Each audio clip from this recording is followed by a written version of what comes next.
Hey everyone, welcome back to my channel, Leslie Reads and Writes. So for this video, I thought it might be a little early in my channel to be doing a what did I read type of video, but at the same time, it feels perfect because this way you can see what kind of books I read. And full disclaimer, I tend to vary the types of books I read. I kind of get stuck on a kick where I'll read a whole bunch of books of one type and then kind of move on to the next. But some of these themes are pretty universal. So if you like these kinds of books, then you can definitely expect to see more stuff like this on my channel.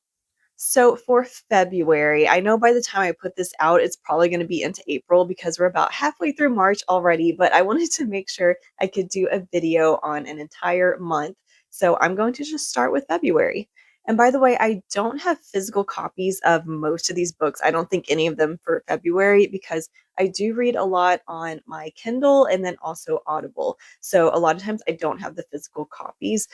Doing it this way makes it to where I can read a lot more books because I always have them with me. So unfortunately, I don't have a lot of the physical copies.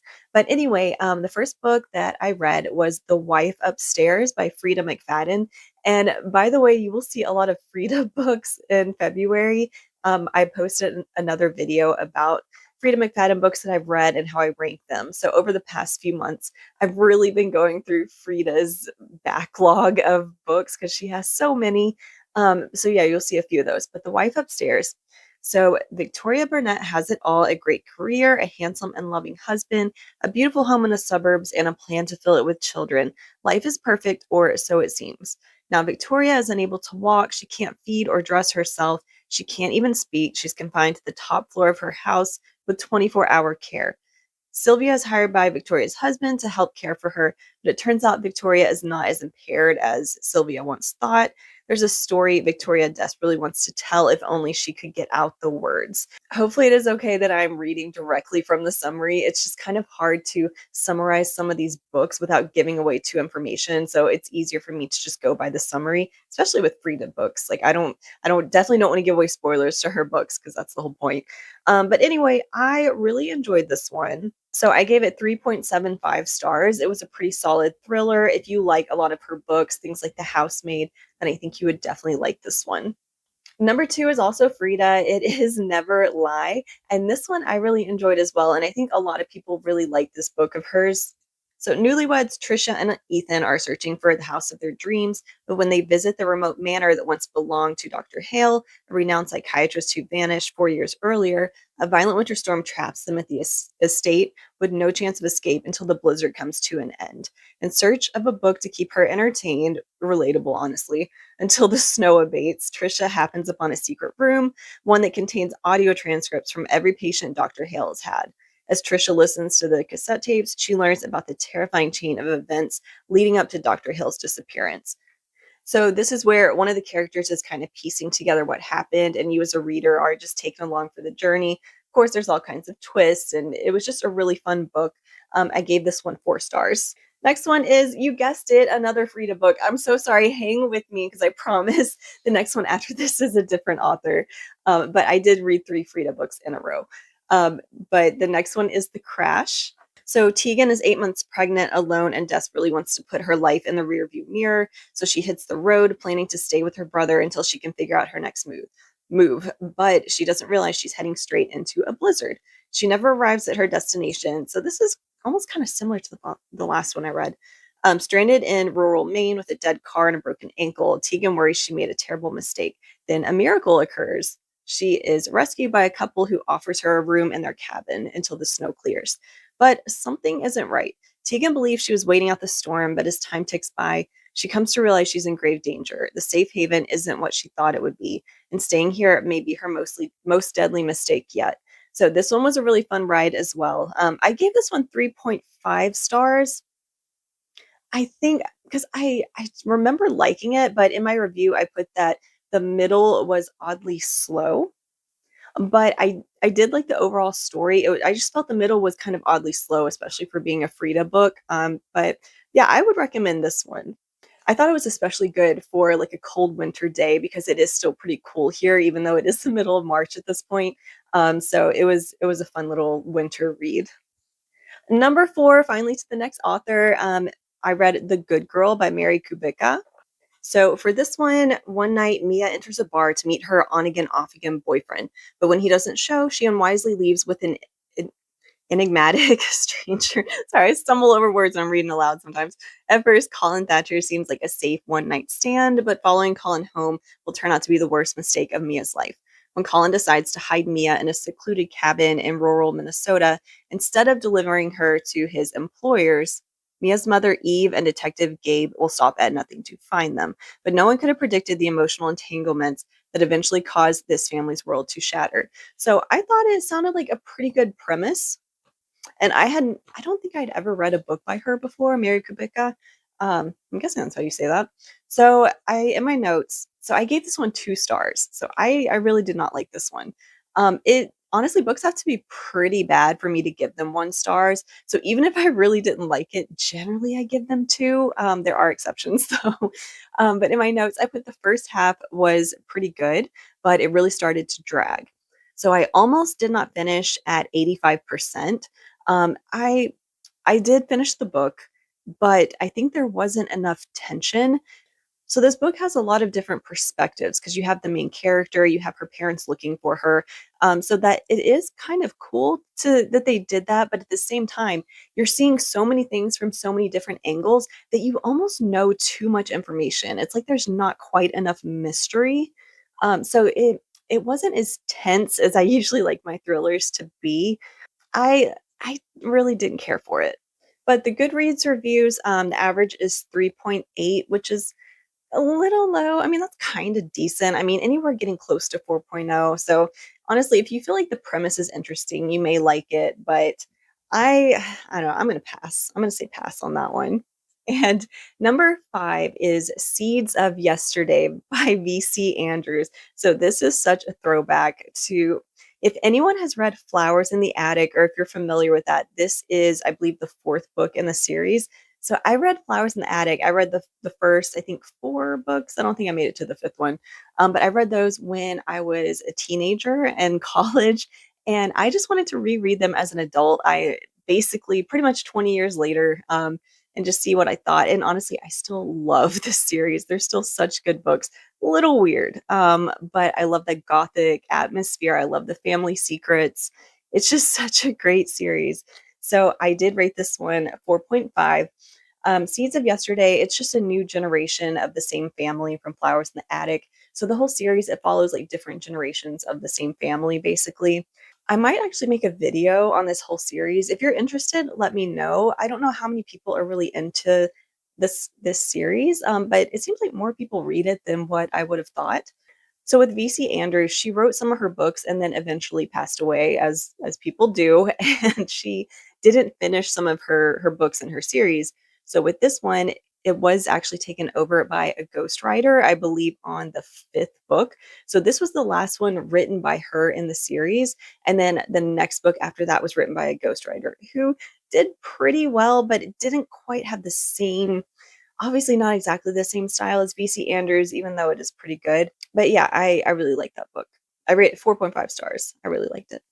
So the next book is One by One by Ruth Ware. And this is a first from this author as well. After I got so hooked on the Frida McFadden books, I was like, maybe I should check out more thriller authors.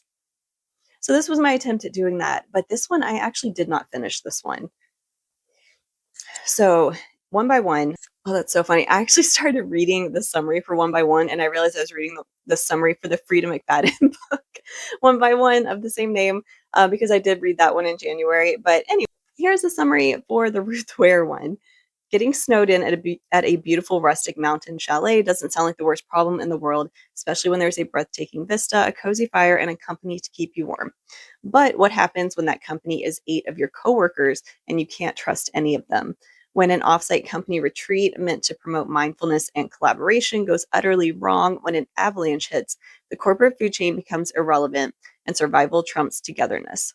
So this one, I love the premise. I thought this sounded so good, but once I started reading it, I quickly realized that I was not going to like this book. So there were too many characters for one. So when a book throws too many characters out at the beginning, it or at any point. If there are just too many introduced at once, it is really hard for me to keep track of all those characters. I just really, really don't like that. And that is one thing she was doing. And then a lot of the reviews said the murder was very obvious. So after I read some of the reviews, I was like, I just don't think it's gonna be worth it for me to put up with this book. I did end up reading one of her books just like a week ago for March, so I will have another one of her books in my next video. So number 7 is This Pen for Hire by Laura Levine, and I absolutely love this series. So this is actually a reread. I read the entire series, all 20 books, because I love her so much. These books are just so funny and so cozy. They're amazing. It's honestly the series that inspired me to start writing my own cozy mystery, which I'm still writing. I'm like two-thirds of the way through it, but I cannot recommend this enough. I just absolutely love this series. So the premise, writer for hire Jane Austen, yes, like the author, just spelled different, has penned them all, but when one of the love connections she made is broken up by murder, Jane finds herself freelancing free of charge and uncovering more than she bargained for. So cozy mysteries all kind of have a similar formula. So I mean, the rest of the summary doesn't really matter that much because with the cozy mystery, you kind of know what you're getting into.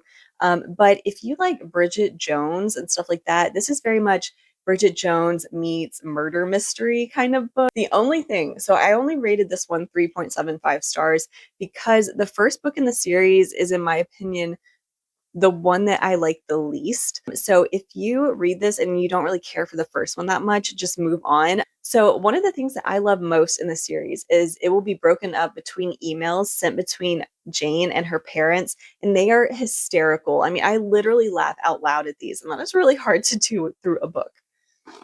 But the first book does not have the parent emails. They show up in the second book, and then they're there from there on out, and they're just so funny. So these books too, you don't have to read them in order. I didn't read them in order. I honestly skipped all over the place with these books. So if you see one that you're interested in, like maybe a seasonal one or something like that, just jump into it. I think one of my favorites is Death by Smoothie was a really good one. Killer Cruise. Killer Cruise was a really good one. I mean, honestly, they're all really good. It's just the first one in particular just isn't the best. Number 8 is another cozy mystery, A Murder in Helvetica Bold, by C. Risa Walker.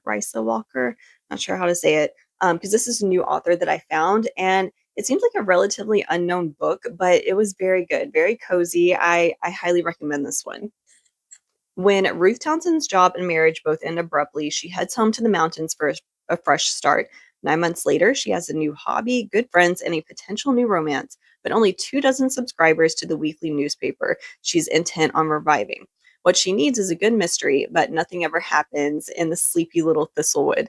Then Edith Morton is found dead at the bottom of her staircase. Her son and sheriff both assume that the old woman jumped, but a shattered teacup and eerie passages from Edith's diary about a dark haired boy lead Ruth to believe there's more to the story.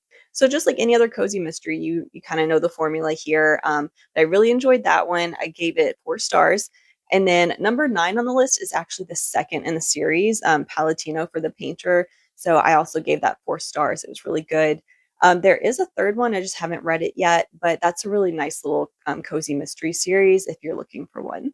Number 10 is Dead Med by Frida McFadden. Yes, you knew there was going to be another one at some point. But I rated this one 3.75 stars, and I really enjoyed the medical college med school. Why can't I think of med school? So it is set in this med school that is nicknamed Dead Med because students are notorious for passing away. And it's such a good book. I really enjoyed it. The only thing that kind of got tedious is that this one is also told from different perspectives. So I think you have 5 total. So by the time like the 4th and 5th perspective came around, you're sort of reliving the same scenes like over and over just through different people's eyes. So it did get a little bit tedious towards the end, but overall, I really enjoyed this one and I definitely recommend it, especially if you like something that leans more into like, I guess it's not exactly a medical thriller, but it's like medical adjacent just because of the setting. Number 11 is I'm Glad My Mom Died by Jeanette McCurdy. And this one I absolutely love. This one was 5 stars. I would have given it 10 stars if I could. It was so phenomenal. And I know a lot of people have already read this. I don't know why it took me so long to finally read it, but one thing that I thought was really interesting is that I have never seen a more accurate account of the certain type of ED. I don't know, I'm always hesitant to say things that YouTube might flag, but the Mia one, it's such an accurate account of that kind of ED where it really shows the negative sides and how much it takes a toll on you physically and the stuff that she went through just being a child actor and the things with her mom. It is such a crazy story, and I just really wish the best for that girl. I hope that everything works out for her because her story is just it is so tragic, but the book was a really quick read. I listened to the audiobook. If you can, the audiobook was really great because she reads it. But I really can't recommend that enough either. This it was such a good book. Number 12 was another of the VC Andrews ones, Garden of Shadows. So that is the fifth book in the series. And this is one that the first one I read that was written by the ghostwriter. It is a prequel to the whole series. So it takes place before Flowers in the Attic. And it tells the story of the grandmother and kind of how the daughter came to be in the situation that she was in. And I thought it was really good. I did give it 4 stars, so slightly lower than I gave the other ones. So even with it being written by a ghostwriter, I still think this one is worth reading if you're into that series. And then finally, number 13, of course, we are going to end on a Frida book, and that is The Intruder. So Casey's cabin in the wilderness is not built for a hurricane. Her roof shakes, the lights flicker, and the tree outside her front door sways ominously in the wind. But she's a lot more worried about the girl she discovers lurking outside her kitchen window.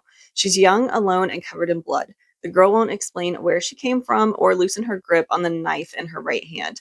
And when Casey makes a disturbing discovery in the middle of the night, things take a turn for the worse. So this I did really enjoy this one. I rated it 4 stars. If you're a Frida fan, I think you would really like this one. I did think it was slightly more predictable than some of the ones I've read, but she always has several layers of twists in her story, so it's not like I figured everything out.